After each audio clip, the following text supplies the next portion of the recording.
We're back, and I hit live, and I have a new computer, and God help us all. So I just want to say, every time I hit that music, I can see everybody kind of going.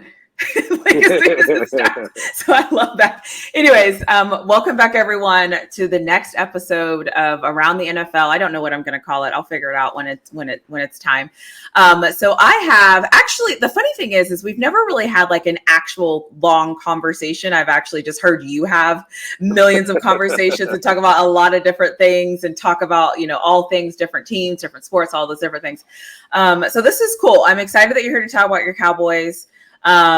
It's America's team. I'll say that in air quotes. But so thanks for being here. If you just want to introduce yourself so people know who you are, you can say whatever you want to say. You can say as much or as little as you want, and then we'll just talk about you as a fan. Well, I appreciate that. Thank you, T, for having me on here. Yes, I'm Mike Hardball Hard. You can listen to my show Monday through Friday, 7 to 9 a.m. on Sports Radio, AM 1300, The Zone. T and I became friends, and we found out we have so many mutual friends throughout this process, but we became friends because she was listening to some of my takes and she liked them, and then she wanted to interject and put her 2 cents in, and I was a big fan I of would that. never. Yeah, I was a big fan of that, and then I found out she's a huge Steelers fan, and the affinity for Mike Tomlin and the moves that were being made. I became even more of a fan of what she's been doing, and I'm glad to be a part of her new journey as far as this is concerned, and I'm thankful to be a part of it. Thank you. Yeah, no, I appreciate you. Listen, you got me through a lot of, that was when I used to drive into work. You've gotten me through a lot. I mean, I used to complain and be like, can you tell the people to get the traffic right? So yeah, I needed that. That was when I was going in at like 6:30. And so I was on the road early. So I just appreciate you. So tell us a little bit about your fandom. Obviously we're both Longhorn fans. Hook 'em. Like you can't talk to a Longhorn fan without saying hook 'em. Yep. But tell me about your Cowboys. How long have you been a Cowboys fan? What made you become a Cowboys fan? What's your journey been like with them? Yeah. It's been an up and down journey. It's been one of those situations where you continue to look at it and you're like, man, this is a wild ride that I continue to put myself on this roller coaster. And I don't like roller coasters, so there's that. But I've been a Dallas Cowboy fan since I came out the womb, to be quite honest with you. Okay. Some of my youngest memories of the Dallas Cowboys is I had a helmet that right now you wouldn't even be able to play football with a helmet like that I was wearing, and I would use to play on my football teams. So I've always been a fan, which probably explains a lot of my craziness, is because I was dealing with concussions and didn't realize I was dealing with them. So you sit there and you deal with all of that.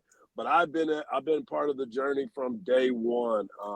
My memories of it: Drew Pearson going back there, Craig Morton, Roger Staubach, those glory days, and that's what the people always tell us is revisional history is something that you're always a part of. So for me, it's been a constant struggle, love, hate. Who do you want to be part of? And I continue to put myself in that category. Can I just say something though? So I always say Browns Twitter, when the Browns lose, hashtag Browns on Twitter, it's lit. It's hilarious. You will be laughing for hours because those fans are hilarious. The second funniest thing for me is when the Cowboys lose and you come on air and you're like, what was like, what? And it's like, and you have similar weekends to me where it's like, Texas wins and then your NFL team just, you don't know what they're doing and you don't know what to say. And you know that you've done this to yourself, but it's just like this like mind fuck of like, oh my gosh, like, why can't they figure it out? So I just want you to know that although it brings you pain and although you're probably miserable, I appreciate it. And it's a part of my daily routine when football season is in, is to tune into you and see what you're saying. So anyway, so thank you for that. I go off the rails from time to time.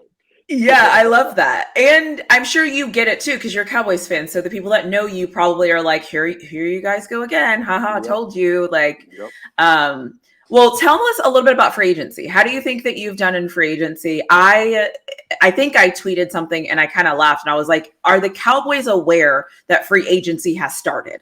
Like, are they in the game? Did they get the memo? Have they looked at the calendar? So that was what I thought. So what did you think as a fan? I thought the exact same thing as I saw people around the NFC East, especially in the NFC East, the moves that were being made, the adjustments that were addressed on a lot of these teams. You know, your stuff says really flawed, and so are the Cowboys. You know what I'm saying? It's like we are really flawed. And not only are we flawed, the problem is the fact of the matter in our mindset is that we try not to see it. We don't want to see the things that make us imperfect. And we try to make different moves. And, you know, the frustration that always happens is the fact that the offseason started with "we're all in." Okay, that was the slogan. If that was not ever spoken into existence, then people probably wouldn't have been so upset about it. We wouldn't have been so upset about the lack of moves by one Jerry Jones and Stephen Jones.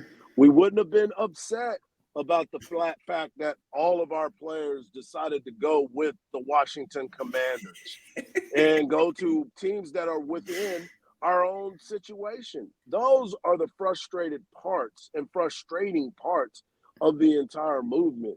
So for me, looking at the Dallas Cowboys' lack of movement during the offseason, it became a running joke. Like you said, you would go to social media and you would see certain things and you would kind of snicker and laugh and make fun of the situation.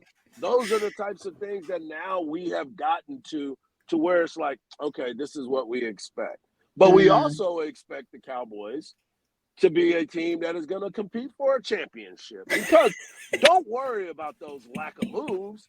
It's still the Dallas Cowboys, and that star on the helmet means something. Yeah, that's kind of how it feels. But you know what? Don't worry, because you guys went back and got Ezekiel Elliott. So, you know, like again, great move. Yeah, it's 2016. Yeah. And can I just say, the funny thing is for me, so I don't know if you probably remember this, but do you remember when the Steelers played the Cowboys and it was like Ezekiel Elliott and Dak Prescott's like first year? We had Ben and Bell and Antonio Brown. It's like in Pittsburgh, like great football, great game. I think you guys won by 3 points. And those guys played amazing. And those guys played amazing in that game. Yeah. And to me, that, in my personal opinion, that was peak Dallas Cowboys. I feel like what we've seen since, whether it's paying these stupid contracts, whether it's letting go of the wrong people, whether like whatever, drafting people that played 7-on-7 football in college, like whatever, choose your poison.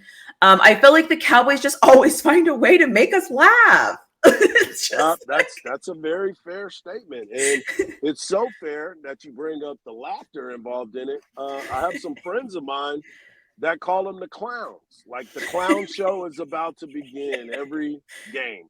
And he's a Cowboys fan, and he tries his best not to be a Cowboys fan, but yet he'll hit me with a text message and tell me how bad my squad is. He'll tell me all the other things that we end up looking at and deciding this team is awful when you start to think about it. But I always bring this up, and I've been very, very realistic and sincere when I say this. You brought it up a second ago talking about your weekends and how, you know, we're both Longhorn fans. So over the let's just use last season. Last season was a great season on the weekends. We would go in, I'll be happy. I'll be upset about certain things, but I'll be like, well, both my teams won this weekend, so it's a good weekend to be a Dallas Cowboy and a Texas Longhorns. To be quite honest with you, and you've heard me talk about this before, they're parallel in life. They are parallel because people hate the Texas Longhorns so passionately.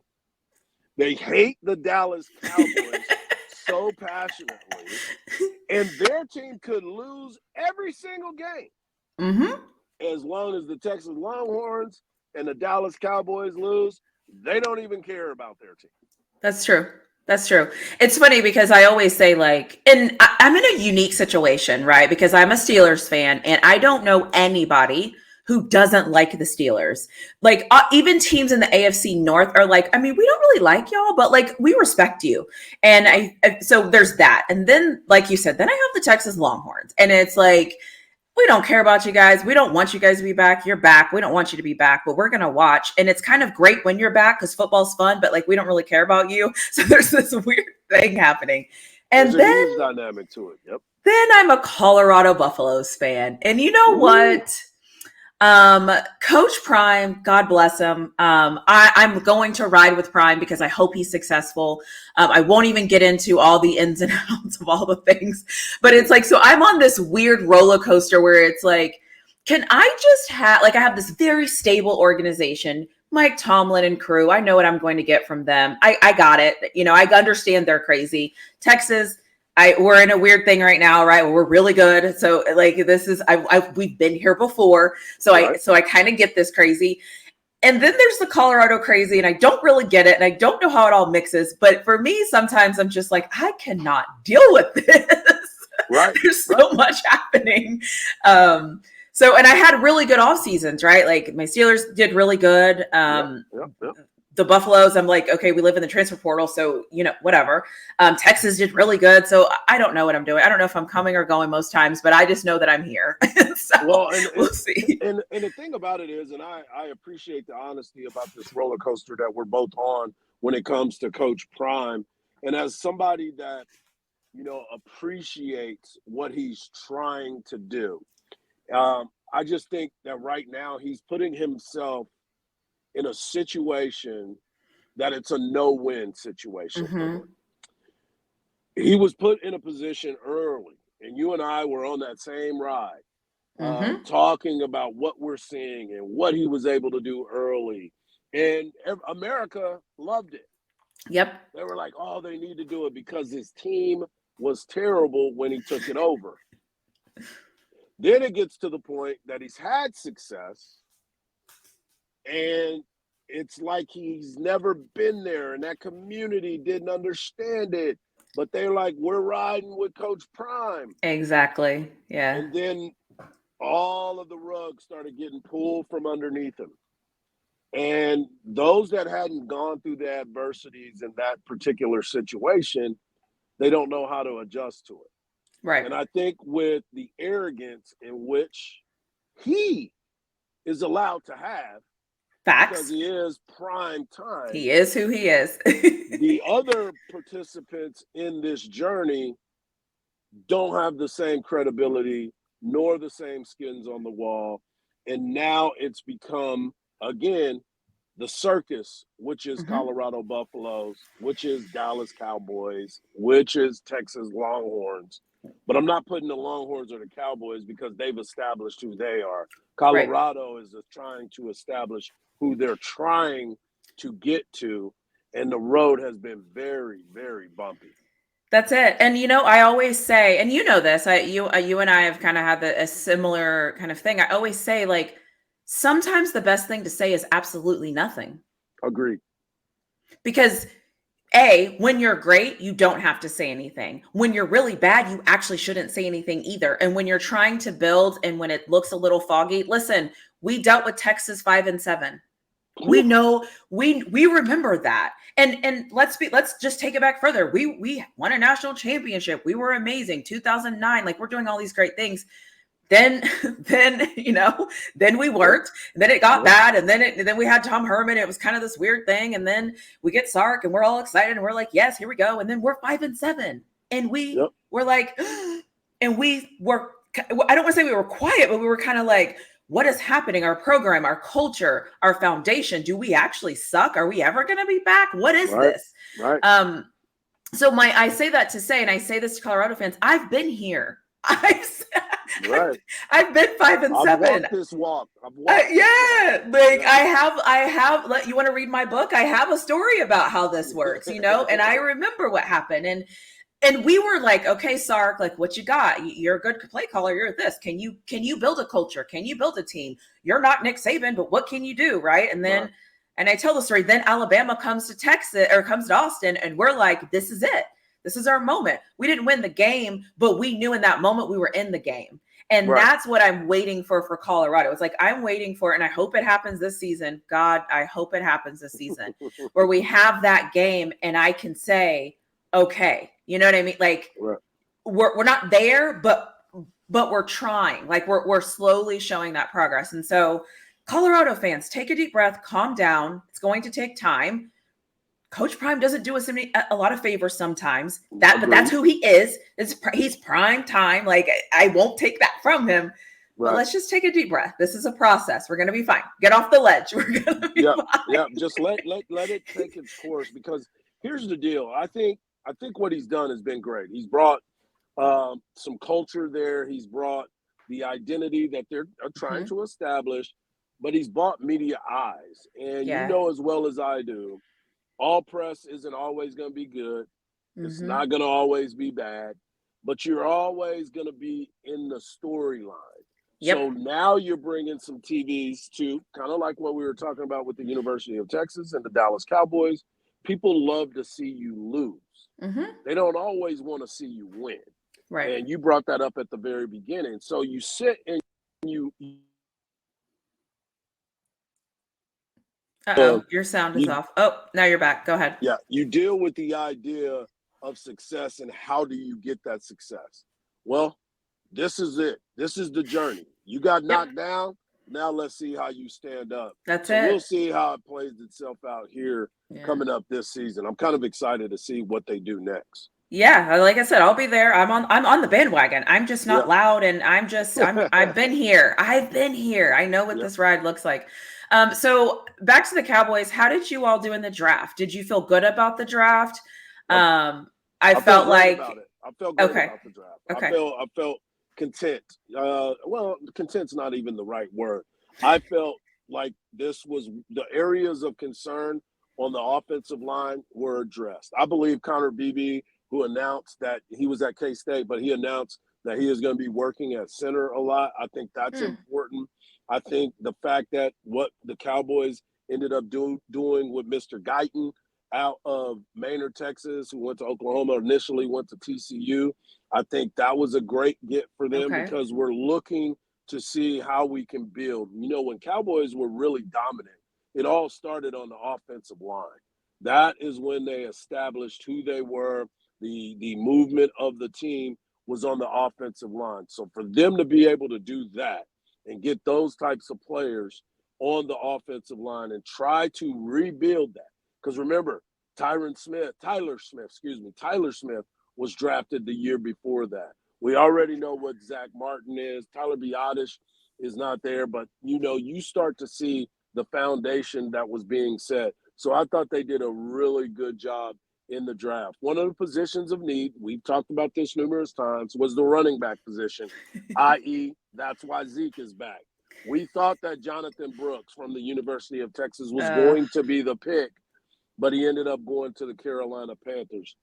The Dallas Cowboys doctors did the surgery on Jonathan Brooks. So I knew that this was the perfect situation for him and the Cowboys. And they said, we know that y'all think I should pick them, but we're not going to. I have a story about that. So I did a Panthers interview, and the guy with the Panthers said somebody in the Cowboys organization leaked that they were going to get Jonathan Brooks. And because they heard it was Jerry Jones during an interview. He leaked it. And so because they knew anyways, because obviously he tore his ACL, we know the story and all this stuff. And I think that nobody really knew what to do, what to trust or whatever. Well, when Jerry Jones leaked, like our doctor did it, we feel good about him. He's ready to go. We trusted or whatever he was saying. The Panthers guy that came on, because he's very entrenched with the Panthers, said that that's one of the reasons why they got Jonathan Brooks. I'm like, of course, because Jerry Jones can't shut up. Exactly. Like, it's ridiculous. You are correct on that. Jerry Jones ridiculous. In an interview that everybody's going to watch because it's the Dallas Cowboys and Jerry's talking. Exactly. Do you think he will ever be quiet? Never. Too Okay. late now. Too late in the game. He's not So we shutting it can't down. teach the old dog a new trick? Nope, that dude's been barking on the porch for a long time. Oh my gosh. Okay, so this is kind of the next thing I'm going to ask you is kind of laughable. What concerns do you have about your team this year? I mean, that is very laughable. But here's the deal. Lot of options right now that they are looking at as far as the future, right? You Okay. know as well as I do, when people are up for contracts and Yep. are ready to make some moves, they do that. When Yeah. people are looking to get a payday, they play their best. Mm-hmm. So for me, it's looking more and more like the motivation that Jerry is trying to give the Cowboys may work, because at the end of the day, you want to make sure you're making some money. And if these guys go out and handle their business, the payday is going to be there for them. And it may not be with the Dallas Cowboys. Fair. Where are you with Dak Prescott? Are I'm you a huge Dak Prescott fan. okay? Always has been, always will be, still a part of it. I mean, it is what it is. So, Uh-oh, your visuals are going in and out. of course, my visuals are going in and out. That's just what it is. That's exactly um, what it is. so okay, so let me ask you the elephant in the room and the question that anybody that's a representative for Colorado that's listening, that's a Colorado fan, that is a Cowboys fan, that I'm going to ask the question.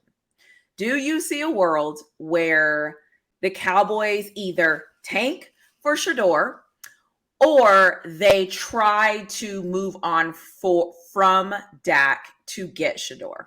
No and no. I don't see that happening, and here's why. Number one, Dak Prescott, we've been through those lean years that you've been talking about. We went through a moment of time where the Cowboys were running through yesterday talking about the fact that you start looking at the Drew Hensons, you look at the Chad Hutchinson's time, and you look at what the Cowboys were before Tony Romo and how they lucked upon him and Dak Prescott. Yeah, You can't keep living like that. There's it's no true. way possible that is going to work. So I don't see them tanking for anybody. They got too much pride, and Jerry will end up losing it. And those players have too much pride as well. Mm-hmm. Mike McCarthy is trying to get a job. He's on the last It's year of his contract. Dak Prescott trying to make money. CeeDee Lamb, Micah Parsons. There's too much invested in this moment for them to ever try to tank. The other part of it is they need to make sure that if they do want to get a guy like Sheduer Sanders, they need to make sure that they are in a position to even offer those types of moves to get a player like that. that's true. That's There's got true. to be grooming in this. Sheduer Sanders is not Caleb Williams.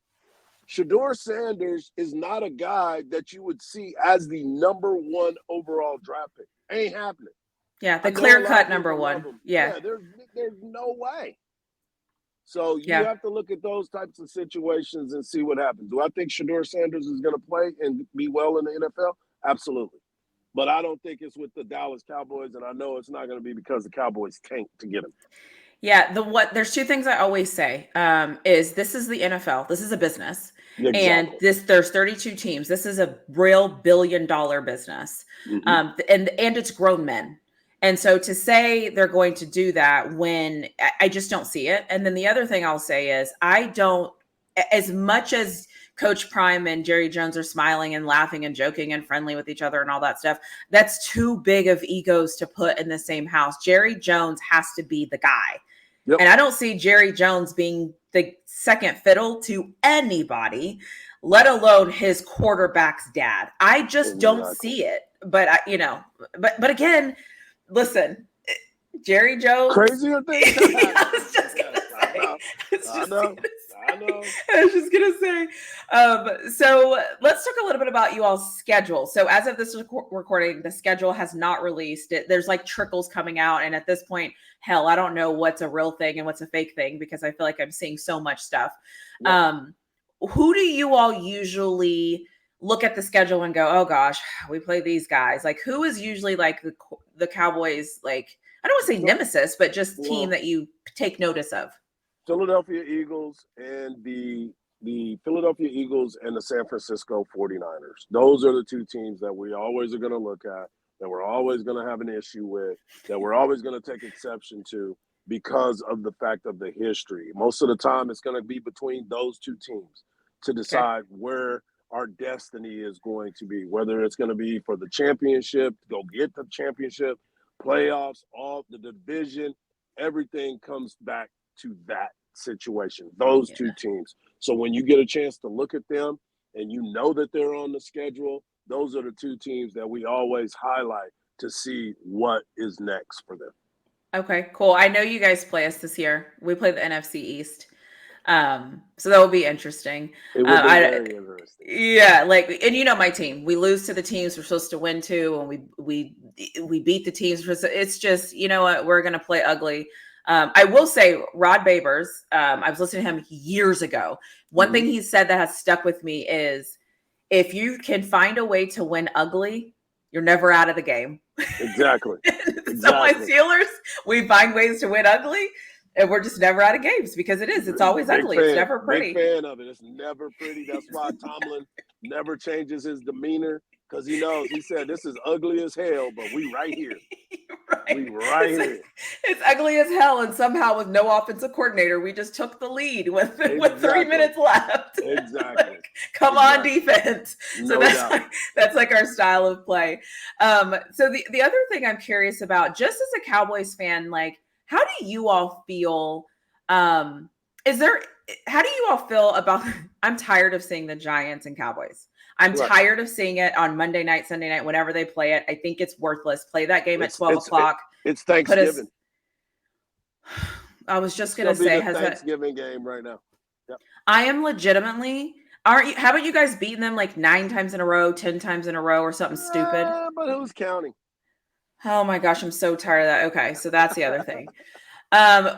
So are you excited about this season? What are you thinking about this season? How are you feeling? Like, okay, I know it's a circus, but when you sit and you think, and I know you always say when you sit and you think about it, or when you sit and you look at it. So when you do that, what are you thinking this year? Are you thinking laughing at the end of the season? Oh gosh. You know what I'm saying? That's what I sit down and I think about. You know, when you sit and realize what's going on. And then you look at that schedule and you break it down. We just got every good chance as anybody else to win the Super Bowl. So I don't know why people keep looking. No, seriously. I sit there and I look at this team and I'm like, okay, playoffs must. The story is always going to be this. If the Cowboys can get to a NFC championship game, I know a lot of people are always talking about Super Bowl this or Super Bowl that. At this particular point in my life, I want to spend Championship Sunday, deciding if my team is going to make it to the Super Bowl or not. That is my goal every single time. And even this year, with none of the moves that were made, I sit here right now, and for Dak's well-being, I need them to get to an NFC championship game. Okay. You know what? I'll listen. You be a fan, and you do you. I feel like every year it's their year. Every year, you know, people look at the roster, the best roster, whatever they say. That's year, That's media hype. Yeah, and then it's like they get there, and I'm like, is this the year? And I'm not going to lie to you. Watching them lose is like watching the Browns lose, because it's funny. It's just funny. Like, people lose their shit. Thank you. And Thank you for having me on your show. I appreciate that. So funny. So anyways, anything else you want us to know about the Cowboys? Anything that we should be paying attention to? I will. DeMarvion Overshone is back. As a Texas Longhorn fan, you Hook can 'em. appreciate Okay. that. He is back and Nice. looking for that opportunity to showcase his talents that we saw on the 40 Okay. acres, and now he's getting an opportunity to do it at the NFL level. It's been one of those situations, too, that you start to look and see what piece is going to be there. The story for me is going to be about Mike Zimmer. Mike Zimmer comes in and he holds people accountable. He's a different type of coach than Dan Quinn. Not taking anything away from Dan Quinn. The Cowboys did some amazing things, from the interceptions, being ball hawks, and making big-time plays. Yeah. But at the end of it all, they didn't show up in the playoffs last year. And everybody wants to put it on Dak and CD, and that's fine. Continue to do that. But go back and see where Micah Parsons was in that game last year. Go back and see some of the areas of concern that were exposed by a quarterback, to me, and Jordan Love, that everybody, let's not forget, everybody doubted Jordan Love. And then all of a sudden he had a few games, and now, they did the right thing by getting rid of Aaron Rodgers. And I'm like, you guys were hating on this dude so strong every single week that now all of a sudden they did the right thing. Come on, man, let's get better at that. So that's the thing for me with the Cowboys is, what can Mike Zimmer show every single week? And then what can the Cowboys do as a whole team? Because there's a lot of people playing for money. Yeah, I love that. The Steelers are in a similar situation. Well, I appreciate you. I appreciate you coming on. Oh, I just needed to say this because, well, you know how I feel about this. My guy Chipper Jones, when you talk to him again, just let him know the random girl that used to think she was him said hi. I will let him know. So, like, the Braves were my team, and I thought I was Chipper, and my parents didn't tell me I wasn't Chipper, so it was okay. And I was doing everything like Chipper Jones until one day I realized we were different. And so every time, I needed to say that, publicly. Because I always say, like, baseball is one of those things I don't feel like gets the love that it deserves. And you have to be a special snowflake to love baseball. Yeah. And I just like it. If I go to my dad's right now and there's a baseball game on, we will sit and we will watch it and we will laugh and we will joke. And that's just what we do. And so I love baseball. I don't know it obviously as well as you do, but I love being a fan of it and I love consuming it. And so I just wanted to throw that out there because I know I'm like, oh, my friend Chipper, hey. Yeah. That's your guy. That's my guy. Cool. Well, thank you for coming on, Hardge. I appreciate everything you do. I appreciate just you come on really early now, and I'm not going to lie, like it's really hard for me. Anymore. I'm not driving, but I do catch the playbacks, and now I'm like on a rotation where I figured out like a good way. Because I work out every day, and so now before I start working out, I start playing it. And so I'm able to kind of consume it. And that's the thing. I just need to get in a routine where it works for me and I figure out how to play it, make it work. So I'm here. I'm coming back. Like, don't worry. I'm one of your biggest fans. I'm going to listen. I like hearing what you have to say. But no, I appreciate you coming on. I appreciate you being real. And I always appreciate you saying what we all need to hear and not trying to sugarcoat it, not trying to make it sound good, no matter who you talk to and all the things. Right. So thank you for doing that because we need more yous in this. Thank you. I appreciate you for having me on. I appreciate you supporting me. You've been one of my biggest supporters since day one. So I appreciate that. And it doesn't go unnoticed. Awesome. Well, thank you. I'm sure we'll talk soon. And who knows, maybe when my Steelers play your Cowboys. We'll listen. Watch the game together at Cover 3.